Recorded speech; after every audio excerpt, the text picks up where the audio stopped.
우리가 함께 모두 모여서 예배 드리지는 못하지만 각자의 처소에서 하나님을 온전히 예배할 수 있게 되기를 간절히 기도하고 또한 소원합니다.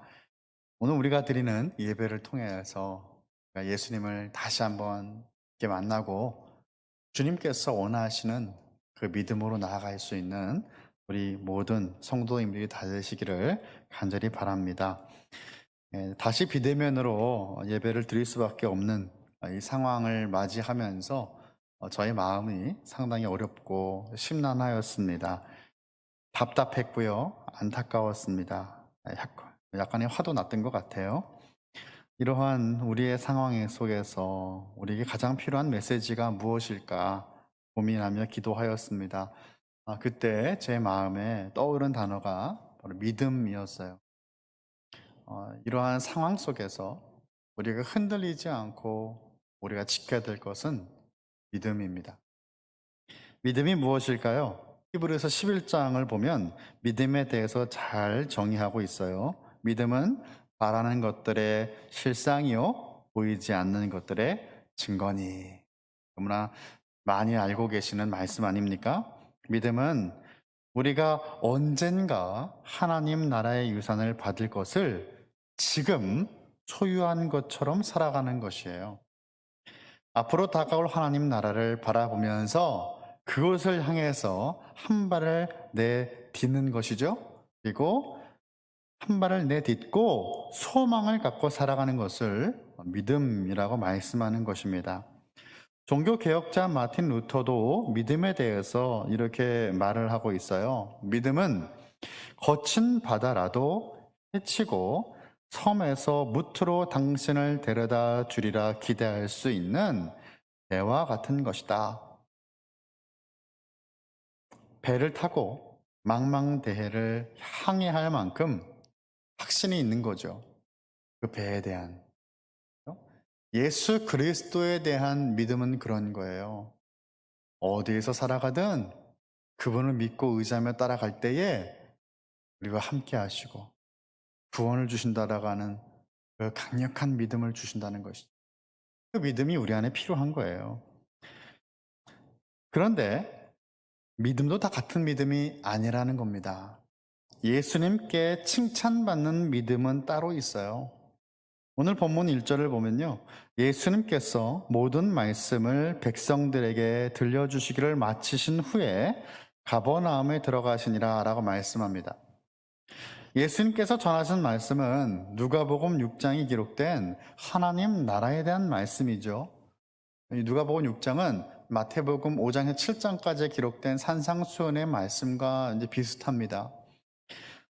좀 자세히 말하면 하나님 나라 그리고 하나님 나라 백성이 이 땅 가운데 어떻게 살아야 되는가 이것을 말씀하셨어요. 그리고 7장으로 넘어오면서 1절에서 말씀 들려주시기를 마치셨다라고 말씀하고 있죠. 이 말씀은 단순히 예수님께서 말씀하시기를 이제 그치셨다, 끝내셨다라는 의미가 아닙니다. 하나님의 말씀인 예수님 말씀이 성취되고 완성된 것을 의미해요. 6장에서 말씀하신 그 하나님 나라의 백성이 어떤 모습인지를 보여주시는 거예요. 그 하나님 나라의 백성으로 살 수 있는가, 하나님 나라의 백성은 어떤 모습인가를 이제 7장으로 넘어오면서 눈에 보여지는 실제 예를 우리에게 만나게 하시는 거예요. 7장에서 우리가 만나게 될 인물이 바로 로마 군인 백부장입니다. 예수님은 이스라엘 중에서도 이만한 믿음을 보지 못하였다라고 그의 믿음을 칭찬하셨어요. 믿음은 하나님 나라 백성에게 있어야 될 핵심입니다. 믿음은 그 시작이고 끝이에요. 그런데 백부장의 믿음에 무엇이 있었길래 예수님은 이스라엘 중에서도 이만한 믿음을 보지 못하였다라고 그의 믿음을 칭찬하시는 것일까요? 오늘은 칭찬받는 믿음에 대해서 함께 살펴보기 원합니다. 첫 번째는요, 그의 믿음은 누군가를 살리는 믿음이었어요. 살리는 믿음이었다. 오늘 말씀의 무대는 가버나움입니다. 가버나움, 갈릴리 북서쪽 해안에 위치했던 도시예요. 갈릴리 호수를 둘러싼 많은 도시들 가운데에서도 가장 큰 도시였습니다. 가버나움은 단순히 어촌 그 이상의 장소였어요. 갈릴리의 경제 중심지이자 무역의 중심지였습니다. 그래서 가버나움은 부유한 도시였어요.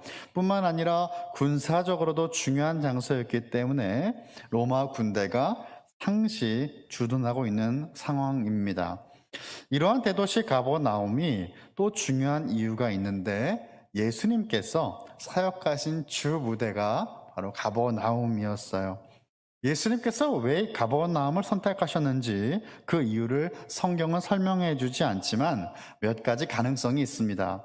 가버나움은 이방인들이 많았던 도시였기 때문에 유대인들, 특히 바리새인들의 강한 반대를 받지 않고 예수님께서 자유롭게 사역하실 수 있는 장소였어요.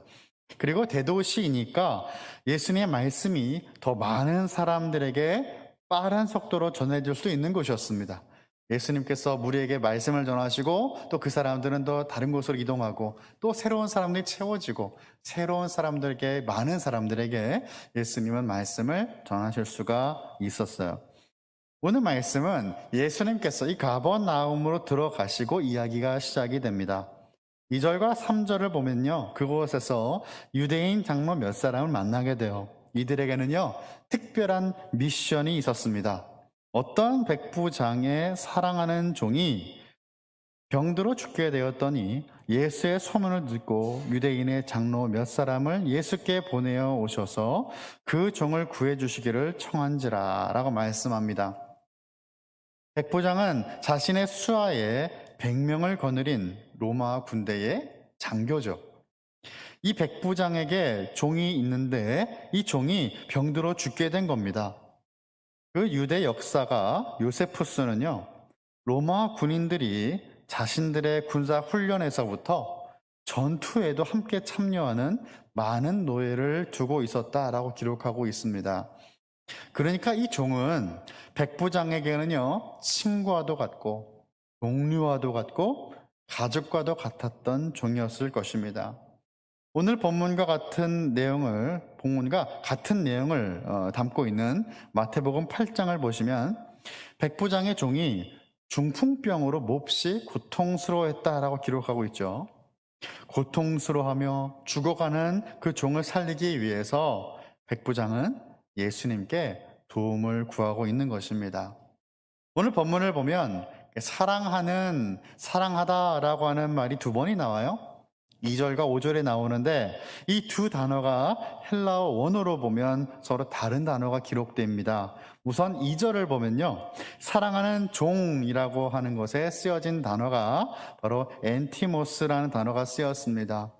엔티모스는 아래에서 위로 올려다보면서 품는 감정이라는 뜻이에요. 백부장이 비록 자신이 종이지만 아랫사람을 대하는 모습이 존중하는 정도가 아니라요, 자신을 낮춰서 섬기는 자세로 종을 소중하게 대했음을 우리가 알 수가 있는 겁니다. 여러분, 종은 어떤 존재였을까요? 그 당시에는 재산으로 생각했어요. 소유물로 생각했기 때문에 종의 목숨을 구하기 위해 예수님께 도움을 구하는 모습은 사실 찾아보기 어렵고 힘든 모습이죠. 죽으면 다른 사람 대체하면 되는 거예요. 그런데 이 백부장은 그를 그렇게 생각하지 않았다라는 겁니다. 소중하게 여겼다라는 거예요. 아픈 종을 위해 사람을 보낼 정도로 그를 사랑하였고 약자의 편에 설 수 있는 긍휼의 사람이었다라는 걸 우리가 볼 수가 있어요. 그런데요, 그 백부장이 직접 예수님께 나아간 것이 아니었어요. 그 지역의 유대 공동체의 지도자격인 장로들에게 도움을 받을 수 있었어요. 왜 백부장은 예수님께 직접 찾아와 부탁하지 않고 유대 지도자들을 통해서 예수님께 부탁을 하고 있습니까? 우선 백부장은 유대 문화를 잘 알고 있는 사람이었습니다. 유대인들이 로마인이나 이방인들에게 대해 반감이 있다는 것을 알고 있었어요. 자신이 할례받지 않은 이방인이었기 때문에 유대인 중재자들에게 부탁한 것이고, 당시 문화에서는요, 사회적인 격차로 인해서 열등한 지위의 사람이 우월한 지위의 사람과 직접 상대하지 못할 때 중간 역할을 감당해 줄 사람이 필요했습니다.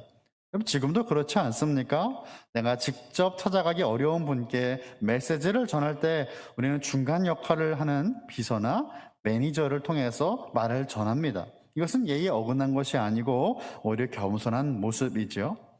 그리고 메신저라고 하는 이 사자를 보낼 때 사람들은 그 사자와 사자를 보낸 일을 동일시하였습니다. 유대 장로들을 만나는 것은 사실상 백부장을 만나는 것과 같은 의미였다라는 것이죠. 예수님에 대한 소문을 듣고 자신이 직접 예수님께 나아갈 수 없으니까 사람을 보내는 겁니다. 자기 자신을 위해 간구하는 것이 아니고 사랑하는 종을 위해 간구하고 있어요. 그의 믿음은 이기적이고 개인주의적인 믿음을 떠나서 누군가를 위해 살리는 믿음이었어요. 주님께서 원하셔 기뻐하시는 믿음은요, 누군가를 위한 믿음이에요. 그를 살리는 믿음이에요. 하나님께서 원하시는 믿음은 우리가 함께 주님께로 나아가는 믿음입니다. 공동체적인 믿음이죠. 우리 하나님 어떤 분입니까? 삼위일체의 하나님이세요. 공동체적인 하나님이세요. 하나님은 단 한 번도 공동체를 떠나서 신앙을 생각하신 적이 없어요. 항상 공동체죠. 항상 교회 중심이에요. 하나님 나라 우리 함께 가는 것 아니겠습니까? 그래서 우리는 누군가를 살리는 믿음으로 그렇게 주님 앞에 나가야 합니다. 두 번째, 백부장의 믿음은 사람들에게도 인정받는 믿음이었습니다. 예수님께 인정을 받기 전에 그는 그의 군대가 주둔했던 그 지역에서 인정을 받았어요. 지배층인 로마 군인이 피지배 민족 유대인들에게 인정을 받는 것은 결코 쉽지 않았을 것입니다. 그들의 관계가 어땠을까요? 서로 미워하고 증오하는 관계인 것입니다. 그런데 장로들이 백부장 어떻게 소개하고 있어요? 4절과 5절을 보니까요, 칭찬하고 있다라는 거예요. 이에 그들이 예수께 나와 간절히 구하여 이르되 이 일을 하시는 것이 이 사람에게는 합당하니이다. 그가 우리 민족을 사랑하고 또한 우리를 위하여 회당을 지었나이다 하니. 백부장이 종을 고쳐주는 것이 합당하다라고 말을 하고 있어요. 무엇이 그로 하여금 합당하다는 인정을 받았을까요? 5절을 보면 그 설명이 나와 있는데 2절처럼 사랑하다라고 하는 말이 나오는데요. 헬라어 언어가 다릅니다. 여기서 사용된 말은 아가파오라는 단어가 쓰였어요. 아가파오는 우리가 잘 알고 있는 아가페가 바로 이 아가파오의 명사형이에요. 그러니까 조건 없는 희생적인 헌신적인 사랑이 바로 아가파오입니다. 하나님의 사랑을 설명할 때 아가페를 쓰는데 백부장이 유대 민족을 그렇게 사랑했다라는 것이에요. 놀라운 인정입니다. 백부장이 비록 이방 군대의 관리였지만 유대 장로들이 그의 종을 위해서 예수님께 나와 간청할 만큼 그들에게 두터운 신임을 받은 인물이었다는 것을 우리에게 보여주는 거예요. 우리는 이 관계라는 것이요, 세상 사람들이 생각할 때는 미워하는 것은 당연하고 관계가 풀리지 않은 건 당연해 보인다라고 생각하고 우리도 똑같이 생각할 때가 있어요. 근데 여러분, 예수 믿는 사람들은 달라야 됩니다. 서로가 미워하고 증오하는 것이 당연한 관계인 것처럼 보여서 우리도 똑같이 하면 안 된다는 것입니다. 예수님 안에서, 주님의 사랑 안에서 관계가 온전히 회복되는 거예요. 될 수가 있는 것이죠. 조건 없는 사랑을 지금 어떻게 그들을 사랑했는지를, 이 백부장의 사랑을 지금 보여주는데요. 우리를 위하여 회당을 지었나이다 라고 설명하고 있죠. 이 백부장은요, 하나님을 두려워하는 사람이었을 거예요. 이런 회당 어떤 장소입니까? 시나가그이거든요. 시나가그는 히브리어로 사람들의 모임의 장소라는 뜻이에요. gathering of people이라는 뜻이에요. 그런데 그냥 사람만 모여서 어떤 친교의 목적을 위해 모이는 것이 아니죠. 이 회당의 목적은 하나님의 말씀이 선포되어지고 그 말씀을 받고 하나님을 예배하는 예배의 처소였다라는 것입니다. 다른 건물 다 지을 수 있는 것이 많았지만 그는 회당을 지어주었어요. 그것이 무엇을 의미합니까? 하나님이 이 유대 백성에게 얼마나 소중한 존재인고 이 예배가, 이 말씀이 유대의 백성에게 얼마나 소중한 것인가를 알았다라는 것이에요. 하나님을 두려워할 수 있는 사람이었고, 그리고 유대 민족을 사랑하되 그들이 무엇이 필요한지를 알았던 사람이에요. 여러분, 사랑을 하면 어떻습니까? 그 사람이 무엇이 필요한가가 눈에 보이죠. 사랑하지 않으면 그게 눈에 안 보여요. 사랑하지 않으면 내가 생각할 때 이것이 좋을 것이다라고 생각하고 베풀어요. 근데 어쩔 땐 그게 나한테 필요가 없는 것일 수도 있지 않겠습니까? 사랑하면 필요한 걸 베풀어요. 사랑은 그런 것이에요. 그렇게 이 백부장은 유대 민족을 사랑했고요.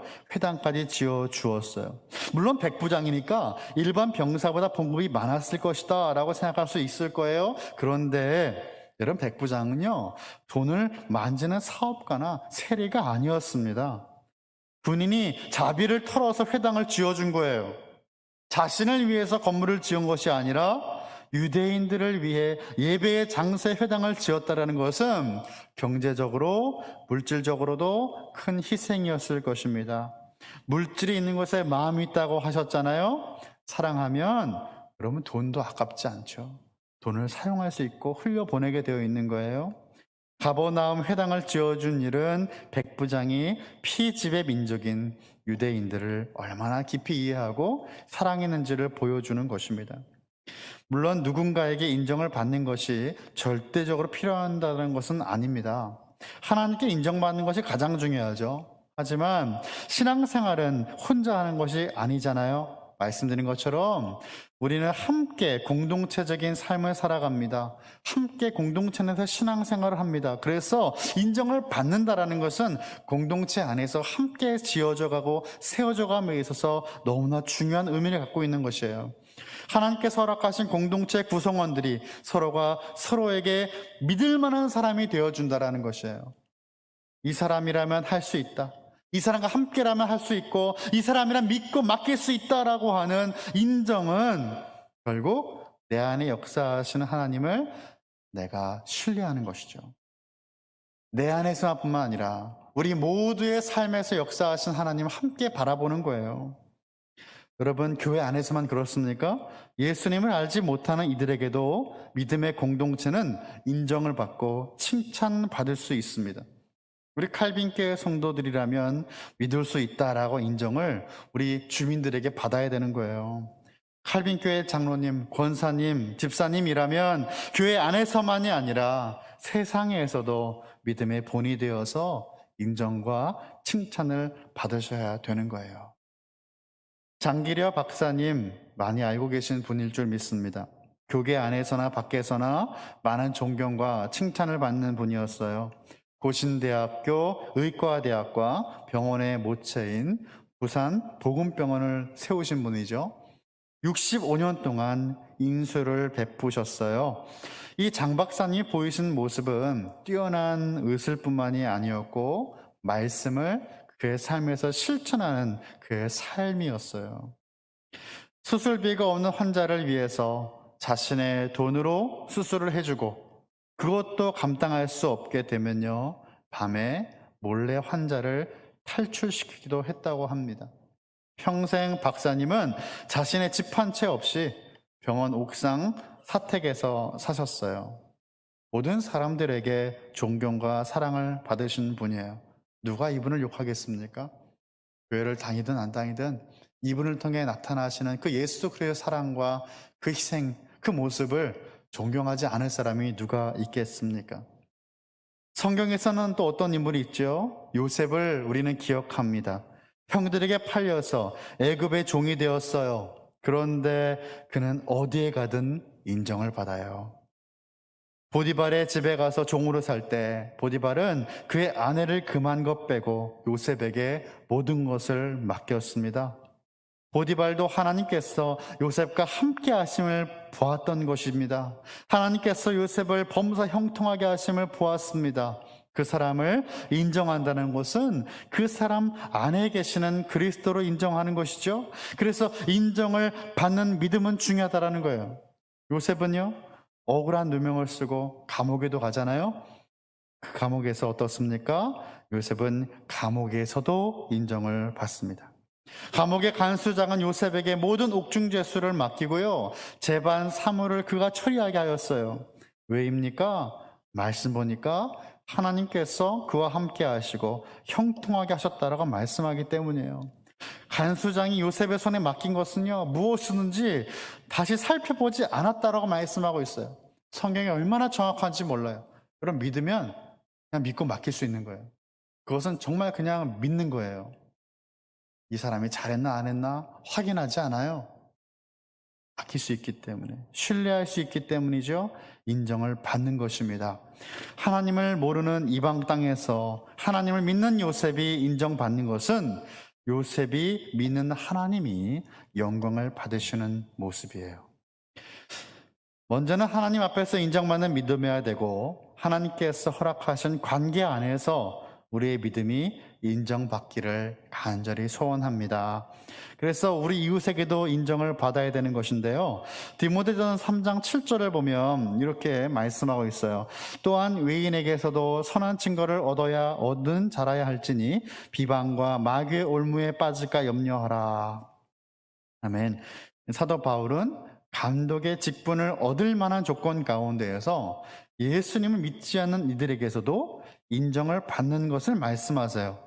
물론 이제 감독이라고 하면 이제 목회자겠죠. 근데 목회자들 뿐 아니라 모든 믿는 이들은 예수님을 알지 못하는 이들과 화평을 누리고 우리의 믿음이 인정받는 그런 아름다운 열매를 맺어야 된다라고 하는 것입니다. 여러분, 가정은 또 어떻습니까? 우리 아빠를 보니까 난 예수님 보는 것 같아. 우리 엄마의 신앙은 진짜야 라고 하는 이 자녀들의 고백이 있어야 되지 않겠습니까? 우리 남편, 우리 아내 정말 예수님 잘 믿어. 예수님이 참 제자야 라고 하는 아름다운 고백들이 터져나오는 우리 칼빈교회 모든 성도님들 가정이 다 되시기를 간절히 소원합니다. 마지막, 이 백부장의 믿음은 겸손한 믿음이었어요. 겸손한 믿음이었다. 백부장은 예수님께서 자신의 종을 낫게 하시는 것이 당연하다라고 여기지 않았어요. 본문에서 나타나는 백부장의 태도는요, 시종일관 매우 겸손하죠.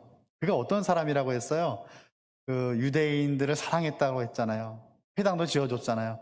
그러면 나름대로 무슨 생각했겠습니까? 내가 그래도 이렇게 했는데, 내가 그래도 이런 것들을 해왔는데 내 종은 나야 되지 않겠는가라고 하는 당연함이 없어요. 6절과 7절을 봅니다.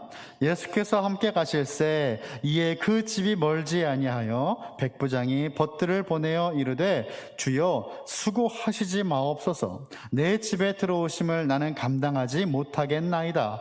그러므로 내가 주께 나아가기도 감당하지 못할 줄을 알았나이다. 말씀만 하사 내 하인을 낫게 하소서. 아멘.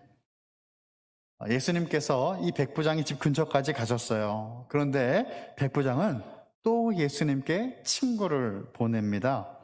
그리고 예수님께 한 번 더 간청을 하는 거예요. 예수님께서 자신의 집에 들어오심도 감당하지 못하겠다라고 말을 하는 것이죠.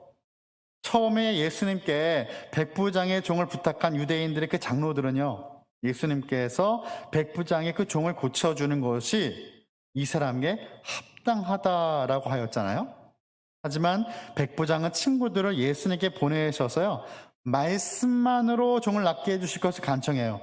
백부장은 이방인이었던 자신이 예수님을 초대할 만한 자격도 물론 없고, 또 나아가서 자신이 예수님께 나아가기도 감당하지 못할 존재라고 생각을 하고 있는 거예요. 그래서 예수님을 자신의 집에 모실 수 없다라고 고백합니다. 이 모습이 교만한 모습일까요? 그렇죠? 예수님 앞에서 무릎을 꿇었던 베드로, 어떤 마음으로 무릎 꿇었어요? 주님, 저는 죄인입니다. 저를 떠나주세요 라고 기도하면서 그런 바라는 마음으로 예수님 앞에 무릎 꿇지 않았습니까? 동일한 마음이죠. 예수님 여기까지 오셨습니까? 저희 집에는 들어오실 수가 없습니다. 말씀만 하시면 저의 종은 나을 수 있습니다. 여러분, 이것이 결국 구원받은 사람의 모습이어야 됩니다. 장로들은 그가 합당하다라고 말을 했지만 그는 자기 자신이 합당하지 않다라고 고백하는 거예요. 예수님을 감당할 수 없다라고 고백하는 것입니다. 하나님 앞에서 내가 받은 구원이 합당하지 않고 하나님의 은혜를 나는 감당할 수 없다라고 고백하는 이에게 주님은 그에게 합당한 은혜를 주시고 구원을 주시는 거예요. 찬송가 310장, 우리가 참 사랑하는 찬송가 아닙니까? 1절의 가사를 보면 이렇게 찬양하고 있죠. 아, 하나님의 은혜로 이 쓸데없는 자 왜 구속하여 주는지 난 알 수 없도다. 제가 찬양을 좀만 잘했어도 찬양했을 텐데 안타까움을 금할 수 없습니다. 왜 나를 구원해 주셨는지 그 은혜를 아무리 머리를 굴려봐도 알 수 없다라는 거예요. 이해가 되지 않는다라는 것이죠. 내가 받은 구원이 당연하다고 여겨진다면 그것은 잘못된 모습이에요. 백부장은 예수님께서 자신의 집에 오심을 감당할 수 없다라고 고백하는 겸손함이 있었고 말씀만으로도 나의 종이 나을 수 있습니다라고 하는 강한 믿음이 있었습니다. 이것이 왜 강한 믿음인가요? 물론 이것은 이제 미신적인 것일 수 있지만 고대 사회 사람들은요, 특별한 능력이 있는 사람이 직접 만나야, 직접 손을 얹어야 무엇을 해야 병이 나을 수 있다고 믿었어요. 근데 한 번도 본 적이 없는 것을 간구하는 거예요. 예수님은 오실 필요도 없습니다. 말씀만 하시면 나을 수 있습니다. 하나님이 이 세상 어떻게 만드셨습니까? 말씀으로 창조하셨어요. 그 말씀이신 예수 그리스도께서 말씀하시면 죽어가는 나의 정도 나을 수 있다라고 하는 믿음의 고백인 것입니다. 우리가 경험한 하나님만을 따라요. 하지만 말씀에 기록된 주님을 따르시길 축복합니다. 말씀에 기록된 그 주님의 모습을, 말씀에 나에게 원하시는 그 말씀하시는 주님을 우리가 더욱더 따라갈 때 하나님의 온전한 능력이 우리에게 임할 줄 믿습니다. 선민 이스라엘에게도 보신 적이 없는 믿음이라고 우리 주님은 백부장의 믿음을 칭찬하세요.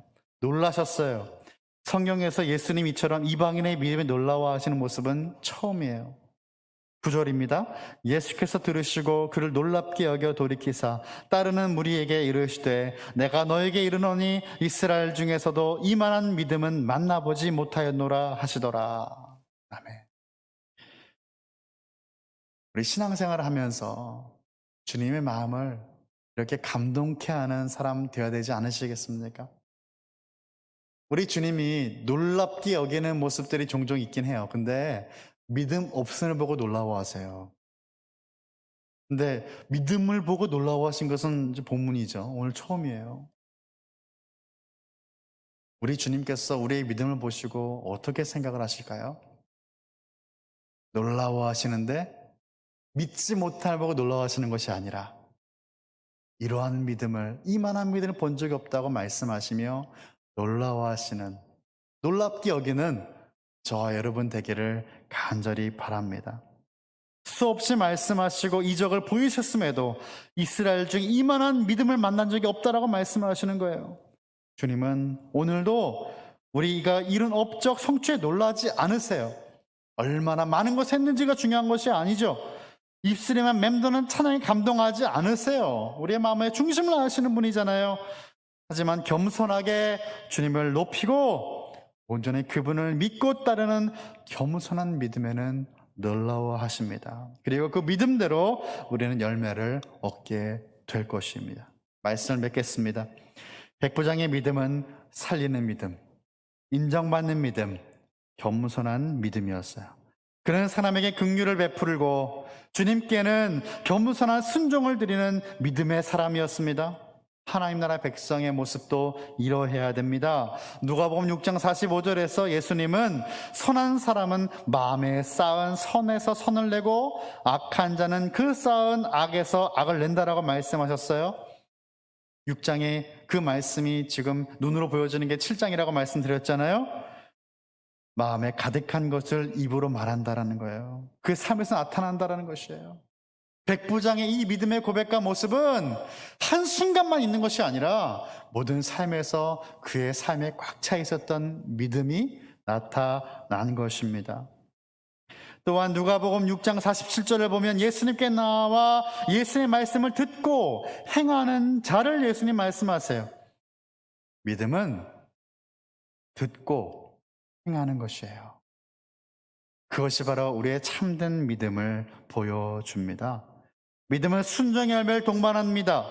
백부장이 예수님께 보인 이만한 믿음이 우리 칼빈교회 모든 성도들의 믿음 되기를 간절히 바라고 예수님의 이름으로 간절히 축원합니다. 기도하겠습니다.